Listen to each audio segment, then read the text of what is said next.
Hi there, everyone. Happy Friday. Here's some of what's heading your way tonight. Your news at 9. Missouri lawmakers advance legislation hoping to curb a possible abuse at boarding schools. Plus, drivers throughout the country are frustrated as about a dozen states report fuel outages. I'm Malin Rivera in Washington with the latest details about the shortages and what the Biden administration is doing to make sure something like this doesn't happen again. House Republicans turning the page, electing a new conference chair. I'm Jackie Heinrich on Capitol Hill. I'll have more on what GOP leadership is saying about their vote today. Doug Henny has weather. Jacob Leonard has sports. This is KOAM News at 9 on Fox 14. The 4 states' most watched news starts now. Thank you for joining us tonight. I'm Jordan Albee. A 28-year-old Diamond, Missouri man is dead after a crash in southeast Kansas. Authorities say the crash happened just south of Galena before 11 last night. Cherokee County Sheriff's Office says Colton Waylott crossed the center line, hit an oncoming vehicle. Waylott died at the scene. The driver of the other car was taken to a Joplin hospital for what's being called non-life-threatening injuries. Beautiful day today. Good end to the work week for many of us. Meteorologist Doug Henny joining us now. Yeah, not too bad. We had the clouds kind of filter in during the afternoon, but overall, a pretty good day. 73 for a high, so the closest we've gotten to our average high all week long. We started at 50 during the morning hours, but we have had these light little showers, even some thunder showers, especially a little bit earlier in our western counties, which have been rotating through over the past couple hours. These are very light, not a huge deal, but they are going to be out there over the next few hours. But thunderstorms really start to increase. This is going to be late tonight into the morning hours tomorrow. I'm going to break this down for you here in just a bit. All right, Doug, thank you. Legislation headed to Missouri Governor Parson's desk would impose regulations on currently unregulated boarding schools in the state. The legislation is due in part to the recent arrest of the owners of a Southwest Missouri all-girls ranch. KOAM's Bronte Sorotsky has more. Missouri lawmakers have advanced legislation to change the way unlicensed boarding schools are regulated. Currently, these facilities are exempt from licensing that would regulate and oversee the quality of their care. The bill sponsor did here was try to ensure that even though they don't have a licensure requirement, that there are certain standards that they would meet and would be expected to adhere to, and it gives the department the authority to ensure that. I remember being there and they would talk about how they moved to Missouri from Washington State because the laws in Missouri were lax. Amanda Householder is the daughter of the owners of Circle of Hope Girls Ranch. They are accused of abusing and neglecting girls under their care. Householder says these exemptions helped them get away with that abuse for a long time. So they were using teenagers as staff, and we were forced to abuse our peers. And that part is the part that traumatizes all of us the most. We had no choice because we were told if you're not doing this hard enough, you're next. Years later, she's opening up on social media. It has gained local media and state lawmakers' attention. Kansas City Star found us, I think, through the Cedar County Republican, which Catherine Scope found my TikTok. And she wrote the first article, and that's when it basically erupted. From there, Householder says what really helped was public outcry that put pressure on the local sheriff's department. Now, with this legislation heading to the governor, she plans on continuing to work with local lawmakers to enforce the regulations so no child has to go through what she says she and other girls at the ranch went through. Bronte Sorotsky, KOAM News. According to court documents, both of the defendants are set to appear in court May 20th. Some Missouri residents gathered today to protest the state legislature's decision not to fund a voter-approved Medicaid expansion. The Missouri House of Representatives last month voted against a proposal to add the funding to the state budget. Today, protests were held in Nevada, also Joplin, as well as other cities across the state. You know, Medicaid expansion is in the Constitution now. I think Missouri voters are a little frustrated at the constant repealing and refusing of the things that we vote on as a constituency. And so, you know, Medicaid expansion is going to save lives. Yesterday, Governor Parsons said the state was, quote, formally withdrawing the state from Medicaid expansion. The decision is likely to trigger, however, court action from expansion supporters. When will gas supplies get back to normal? It's a question many are asking as gas stations throughout the country wait for deliveries after the shutdown of the nation's largest pipeline last week. Fox News correspondent Madeline Rivera is in D.C. with an update on the shortages, as well as steps the Biden administration is taking to prevent a similar situation from ever happening again in the future. Drivers throughout the country have yet to see relief, days after Colonial Pipeline said it's back up and running following a ransomware attack that led to its shutdown. And we want to remind the public that it will take a few days to fully return to normal. We urge people in affected regions to only buy the gas they need so that we can help speed up the process. Eastern states were some of the hardest hit. In the nation's capital, about 88% of stations were without gas, and nearly 50% of stations reporting outages in Georgia, South Carolina, and Virginia, causing widespread frustration. I think having our infrastructure completely be unprotected from cybersecurity is ridiculous, and we're decades behind most other countries. The cyber attack on Colonial Pipeline by Russian-based hacking group DarkSide has sparked bipartisan concerns over the need to improve the nation's cybersecurity. This week, the president signed an executive order with a number of measures in hopes of strengthening just that. We have got to make sure not only that the federal government is secure, that federal assets are fully tightened up when it comes to cybersecurity. Colonial Pipeline reportedly paid the hackers millions of dollars to get its pipeline back up and running. President Biden did not comment on whether the company paid the ransom, but criticism is growing. This will encourage other thieves, other criminals, other nation-state actors to attack American businesses, put our infrastructure at risk, and demand ransom. AAA assures drivers relief is coming, saying pumps will be full of fuel in several days. A good update before Memorial Day. In Washington, Madeline Rivera, Fox News. 2 days after ousting Congresswoman Liz Cheney from her position as House Republican Conference Chair, GOP lawmakers have found her replacement. Republicans hope Elise Stefanik can drive home their message and unify the party ahead of the 2022 midterm elections. Fox News correspondent Jackie Heinrich has more now from Capitol Hill. My focus is on unity because that's what the American people and that's what our voters deserve. A momentous day for House Republicans. Congresswoman Elise Stefanik of New York elected to serve as conference chair. The vote taking place 2 days after the GOP removed Liz Cheney from the position as a result of her continued criticism of former President Trump.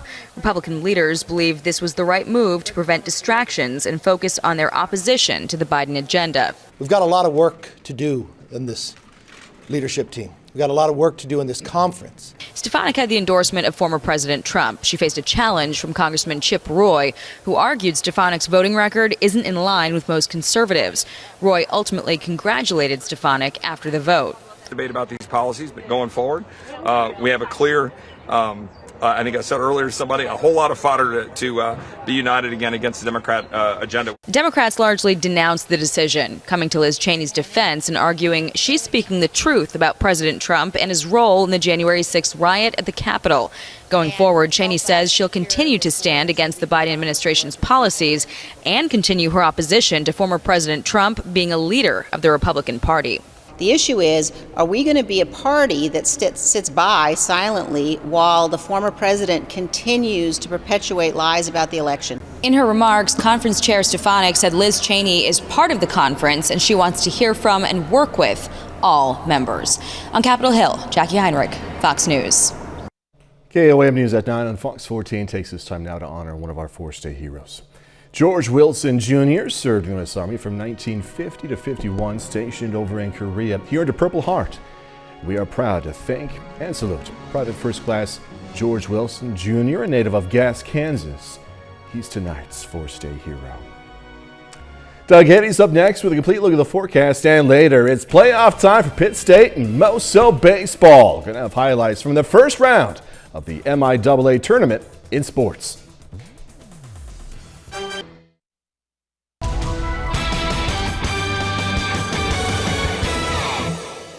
Well, it turned out to be a decent Friday for us today. Some scattered showers, a few scattered thunderstorms during the afternoon into the evening hours, but most of us stayed dry. Just a lot of clouds during the afternoon, but temperatures were great. Looks fine now. We do have some light showers out there, but overall, looks pretty good. Indigo Sky Casino and Resort, of course. Indigo is just outside of Seneca, Missouri.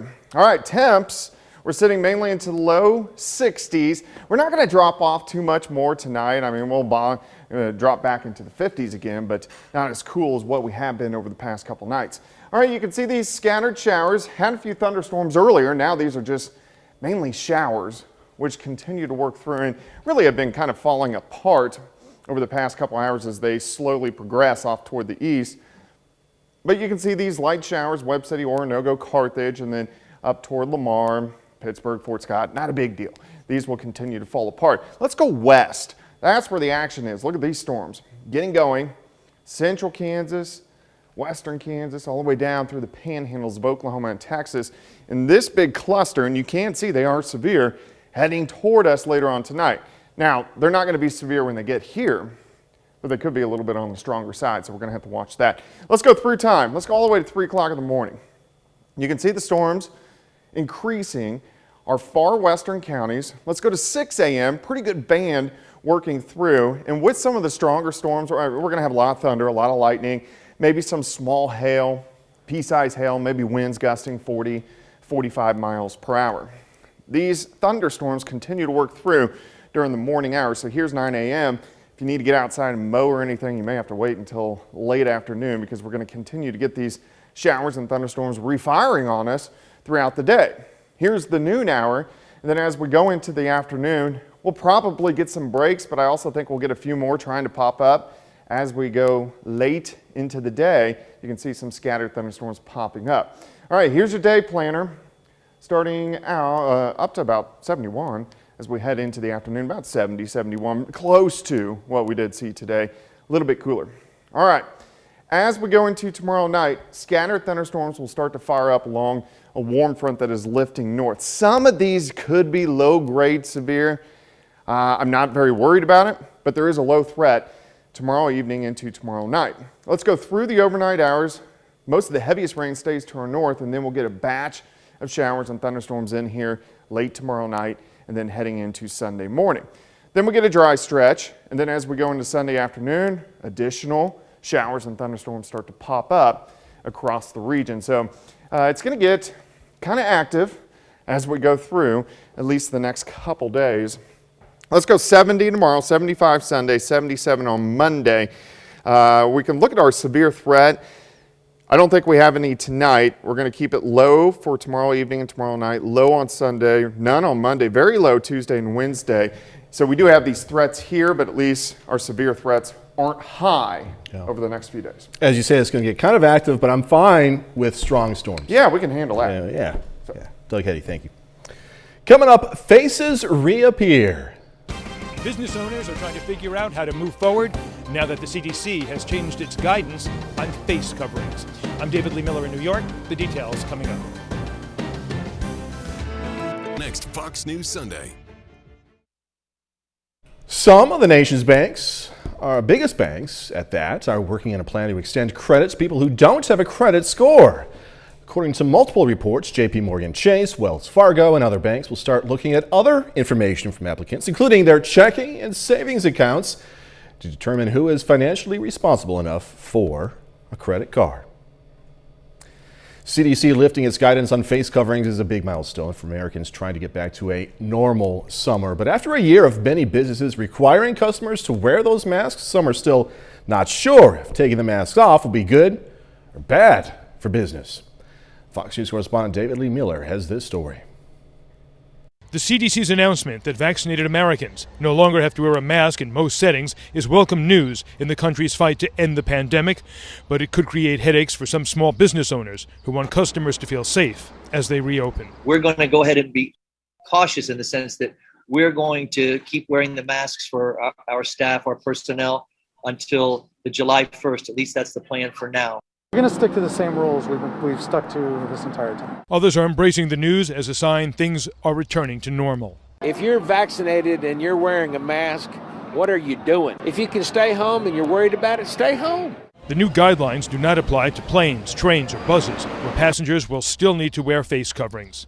Some companies, including Target, have also said they'll continue to require masks for now.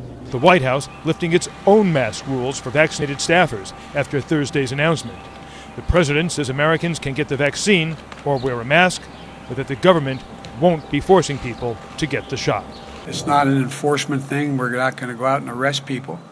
But the fact of the matter is, I still believe the vast majority of the American people care about the safety of their neighbors and care about the safety of their families. A new study released this afternoon by the CDC found that the Moderna and Pfizer vaccines were 94% effective in preventing healthcare workers from getting sick. In New York, David Lee Miller, Fox News. Just ahead, a growing tense situation. Israel deploys more troops to the Gaza border, laying the groundwork for a possible ground invasion. I'm Trey Yingst in Israel. I've got the details coming up. Casino. Attempts at mediation by U.S. and Egyptian officials are not producing quick results, and the fighting is now escalating at the Israel-Gaza border. Fox News correspondent Trey Yingst has more from the Israel-Gaza border. The Israeli military pounding Gaza on Friday with tanks and heavy artillery as more troops are deployed to the border. The escalation comes after 4 days of rocket fire from Hamas in the Gaza Strip. The militants sent in thousands of projectiles towards Israel, more than 1,800 so far, in an attempt to overwhelm the Iron Dome defense system. Early Friday, the Israeli military hitting a complex of tunnels used by Hamas ahead of a possible all-out ground assault on Gaza. They attacked us on our holiday. They attacked our capital. They sent missiles to our cities. They are paying, and they will pay a heavy price for it. It's not over yet. But the militants show no signs of backing down, saying in a statement they're not afraid of a ground offensive and look forward to fighting Israeli troops. Israel has carried out at least 600 airstrikes in Gaza so far, killing more than 100 Palestinians with no end in sight. We are very sad. Israeli forces stole our happiness. Our children are terrified and panicked. Meanwhile, the humanitarian situation is quickly deteriorating. Thousands have lost their homes, and Gaza is quickly running out of basic supplies like gas and water. The UN calling on both sides to pull back from the brink before it's too late. The casualty count continues to climb on both sides of the conflict. Hostilities are also having an impact on access to water, sanitation, healthcare, and the COVID-19 response. Rockets exploding now in the distance as the Israeli Defense Forces have called up another 9,000 reserve troops trying to beef up their presence along the border. Along the Israel-Gaza border, Trey Yingst, Fox News. Coming up, a study shows if you are a college student, need to step up those grades. Simple, just get a therapy dog. Get obsessed. Okay, so the smart thinking here might be on getting students therapy animals because of improved student thinking. A study in the Journal of the American Educational Research Association says therapy dogs are great for stress management, improving students' thinking, planning skills, and are more effective than traditional stress management programs. Oh, look at that guy. Washington State University researchers measured executive functioning, as it's being called, in the 309 involved students and found students who were most at risk from stress ended up having most improvements from human-animal interactions. And the cognitive skills lasted up to 6 weeks after the study. Yet another reason dogs are awesome. Dogs are awesome. Cats, not so much. I'm teasing. 30 more minutes, news, weather, and sports coming your way. Joplin's biggest movie theater is once again open for business, and there is already a decent crowd here ready to experience some movie magic on the big screen. You'll hear what brought them out coming up. Also a visit to McCauley High School, where a unique march right there means it's almost time to turn that next chapter and graduate. So if you're tired of streaming the latest hits from Hollywood, sitting on the couch and just streaming night after night, you're in luck. Joplin's Regal North Star Theater has once again opened its doors and even had a decent crowd for its first few shows of opening day today. KOA's Mike Mahoney spoke to the crowd to find out why they love big movies on those big screens. Joplin's biggest theater is once again open after being closed due to COVID-19 restrictions. And 4-state fans of big screen entertainment are already coming back, and for a variety of reasons. It was a Friday, so I got off early at school, and it was just like, I mean, why not? I like the way the sound is here, and I also like the movie theater quality. I'm a Regal Unlimited member, so I enjoyed coming to the movies like every day up until they closed it. And not having that in my life has really been a void. The big screen, big sound, and snack bar treats were all popular motivators for getting theater seats filled. But there was one answer local moviegoers kept coming back to: the community. Going back to like Phantom Menace Episode 1, where people were standing in line and having the bonding experience of waiting to see something epic that everybody was excited for, versus sitting on your couch going, well, I can't wait till this starts up. You have a lot more people. You'll get to listen to more reactions than just yourself. And I don't know, it's better than streaming in bed and just watching YouTube or something else. As far as COVID-19 restrictions go, Joplin's Regal North Star is only requiring patrons to wear masks and isn't requiring social distancing. The pandemic has been rough on movie theaters nationwide, but if they all have fans as passionate as the ones in Joplin, things might just work out. They should be coming back because it's magical to watch a movie on the big screens. It's pretty cool. In Joplin, Mike Mahoney, KOAM News. Joplin's Regal North Star Theater may only be requiring fans to wear masks when they visit, but workers will continue disinfecting the theaters in between each showing. Circus has come to town. Over in Cardinal Land, Webb City, Missouri, the Tarzan Zerbanian Circus set up shop for the weekend with attractions including elephants, a motorcycle stunt team, aerial acts, and the Space Wheel of Thrills. Officials say a portion of this weekend's proceeds would go to Special Olympics Missouri. We've been off for 14 months, so it's been very challenging, and it was tough on a lot of the artists who took on some local jobs in their hometowns. We come from right here in Webb City, and we've been raring to go, and now it's all happening again, and last night brought tears to a lot of the artists. Circus runs through Sunday. It's at the site of the old Atwoods and Big Lots in Webb City, located at 1889 South Madison, by the way. A unique fun event is happening right now at Big Brutus in West Mineral, Kansas. It's called the Big Iron Overland Rally. Overland campers from all around get together for a weekend of music, food, fun, education. Now, overland camping involves using modified trucks and SUVs to get to spots most campers can't access.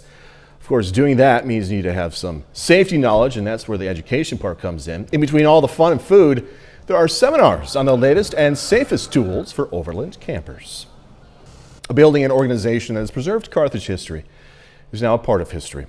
Powers Museum is closed after 38 years of preserving historic clothing, tools, even news reports themselves. Museum workers say this pandemic solidified the decision to close. Utilities, the insurance, the alarm system, the groundskeeping, the maintenance is just overwhelming, and after 30 plus years it's finally run out within a year or two, so we decided just to close the museum while we had an opportunity and could make the best use of our opportunity to do so. Property is going to be transferred over to the Carthage School District. Macaulay Catholic high school seniors earned the right to walk the halls of school in style. Seniors proudly wore their caps and gowns and received cheers from other students. This group is special because they went into their senior year knowing it was going to be different, and they accepted it. They put their smiles on their faces, and they went full steam ahead into their senior year, and we're just ready to take on any challenges that came their way. Hey, big congratulations to all you guys. Graduation for Macaulay seniors is May 25th. Students and their families at George Washington Carver Elementary in Neosho, Missouri had a market brought straight to them. School hosted the Bloom Festival, farmers market, and food truck events. Some of the products available included plants, honey, some student-made items as well.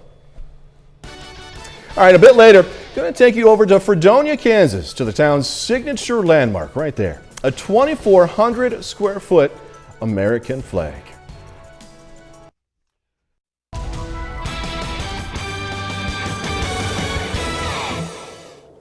Well, we had a lot of clouds during the afternoon, some scattered showers, even a few scattered thunderstorms across the region. But in general, pretty good Friday with temperatures into lower 70s for highs. Nice shot to Indigo Sky Casino and Resort just outside of Seneca, Missouri. All right, we're sitting mainly into lower 60s. We'll drop back into the 50s a little bit later on tonight.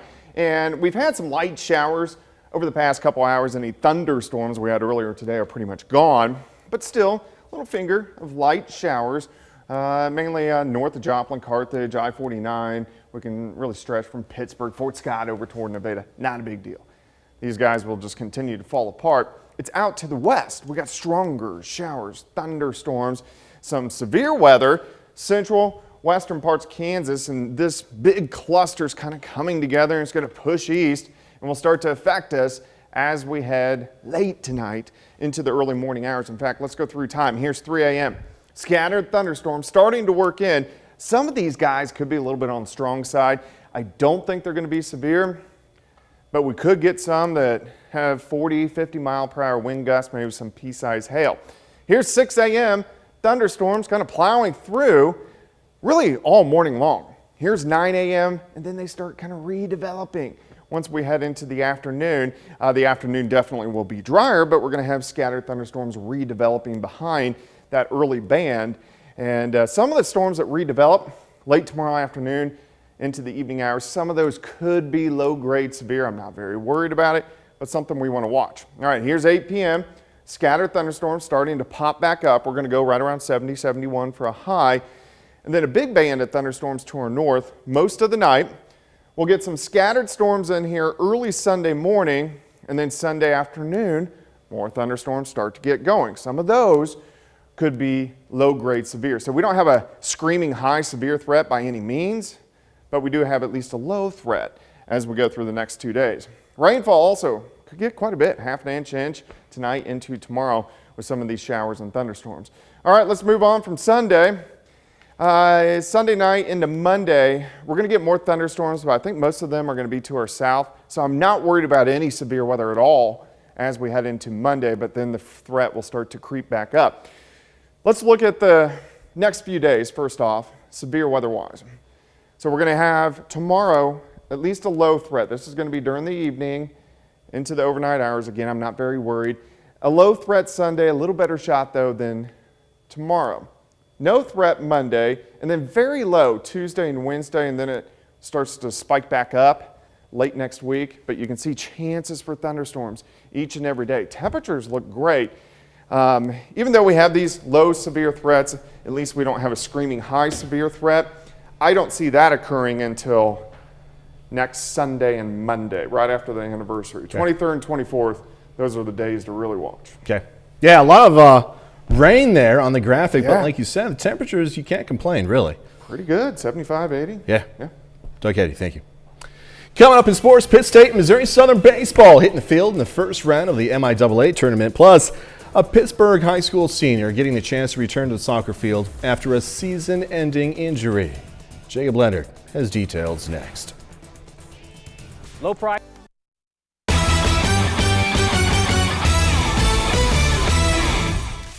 Well, it's playoff time for Pitt State and Missouri Southern baseball. Both teams are in action at home tonight in the first round of the MIAA tournament. In Joplin, the Lions are the number 3 seed in the tournament. They kick off a 3-game series tonight against Central Oklahoma. The top of the first, pickoff attempt gets away. That allows Philip Scott to head home all the way from first. Broncos lead by 1. Bottom of the frame, Clay Milas with a shot through the left side brings Joe Kinder home, game tied at 1. To the second inning, check out Ryan Hunter here. Big jack over the fence and left. Lions lead by 1 after 6 complete.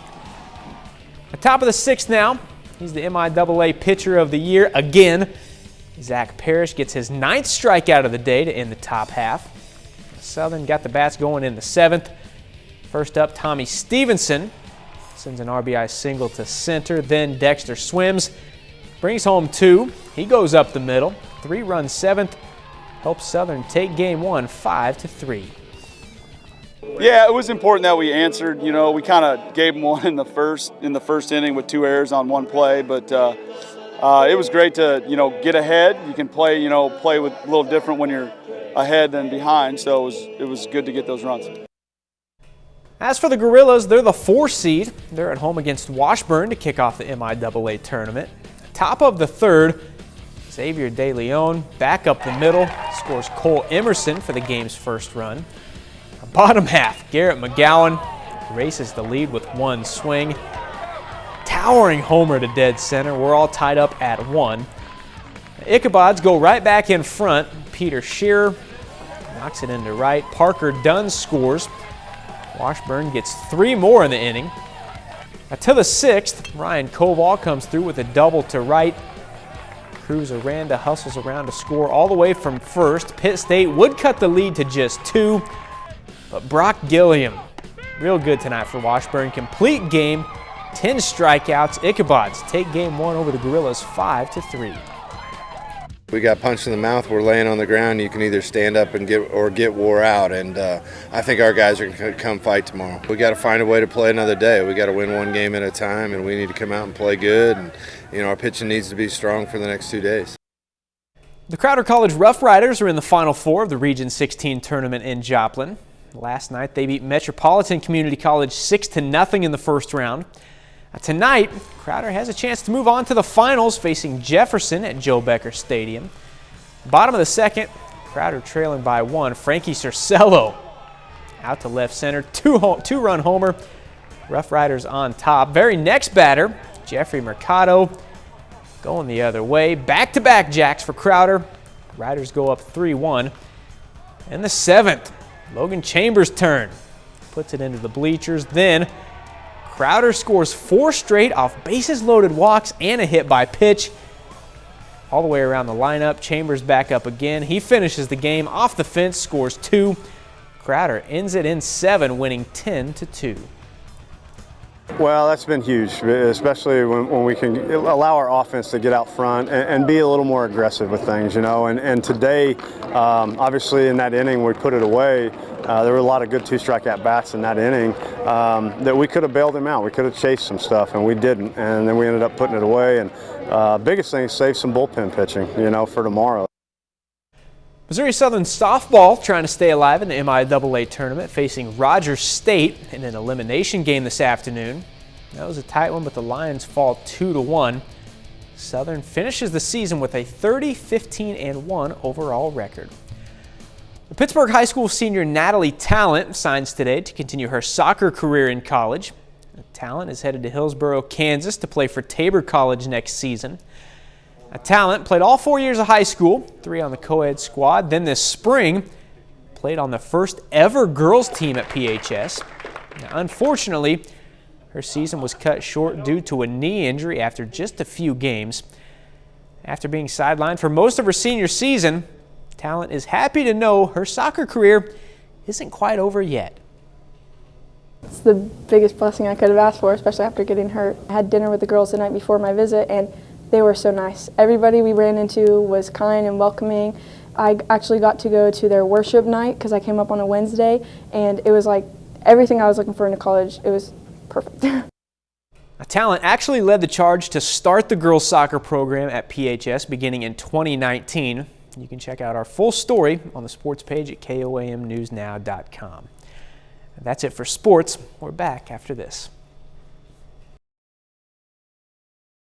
A 2,400 square foot American flag has towered above the town of Fredonia, Kansas for more than 2 decades now. Through the best and worst of times, it stands tall, a symbol of a small town's resilience. For our next 4-state staycation, KOAM photojournalist Leah Mandelbaum brings us a story behind this flag on the mount.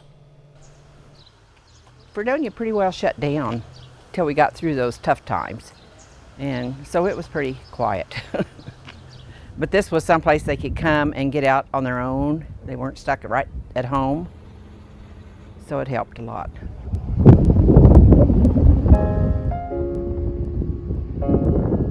Some people don't really notice it until the wind's really putting it, making it stand out. Once you notice it's here, you look for it every time you come in on the highways. I'd seen a flag over at Parsons, the VFW, for years when I go over to see my folks. And I always thought that'd be something neat for the South Mound. And it took us 2 years, but we got it done. And this was when they was pouring cement for the base of it. And this was when they put the cement and rebar in. And that was me working on it there, back when I had dark hair, before I got old. When we dedicated it, we had a flyover. That was June 14th, 2000. We had it up just before 9/11, and then when 9/11 hit, it was very special. After 9/11, we had a flood here, and we had the National Guard here, and one of the guys ran up here every day, and he sent me a letter and donations. And then when he was in the service, he had to go to Iraq. He took a donation from his Army buddies and sent it over with a thank you. I've always been very patriotic at heart. To me, this is very special in more ways than I can even say. You can check out the flag for yourself on Fredonia's Southmount Park. We have more information on our morning show page at KOAMNewsNow.com. Looks like we got a date for taking a jungle cruise with Dwayne Johnson. That Disney movie news, plus some other Hollywood news coming your way. Friends reunion is coming very soon, and Dwayne "The Rock" Johnson announces a date for his adventure down the Amazon. Fox's Ashley Dvorkin has the latest from the Hollywood Nation. I've been looking for this tree longer than anybody. Jungle Cruise streams and Friends teases in the Hollywood Nation.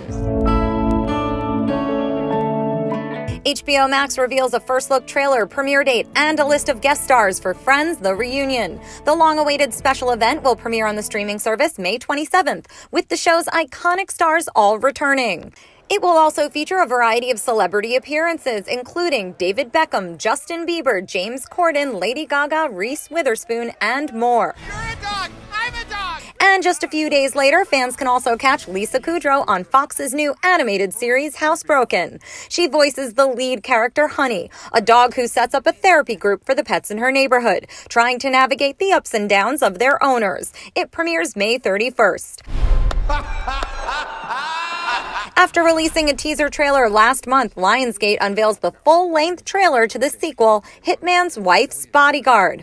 Ryan Reynolds, Samuel L. Jackson, and Salma Hayek reprise their roles for the action comedy, arriving in theaters June 16th. And Disney's live-action film Jungle Cruise makes an official move to the big screen. Dwayne "The Rock" Johnson announced on Instagram the movie will make its debut July 30th in theaters, as well as on Disney Plus for an additional $29.99 as part of the streaming site's Premier Access program. Johnson stars alongside Emily Blunt in the adventure inspired by the Disneyland ride of the same name. Try and get it. Hold on. Come on. In Hollywood, Ashley Dvorkin, Fox News. Seems The Rock lives in a gym. Goodness gracious, anytime he's posting an Instagram thing or whatever, it's in a gym. That's good. That's good, though. That's our time for tonight. Thanks so much for joining us. Going to leave you with video of a family of geese in Joplin. Have a great, safe weekend. Do this all again tomorrow. See you then.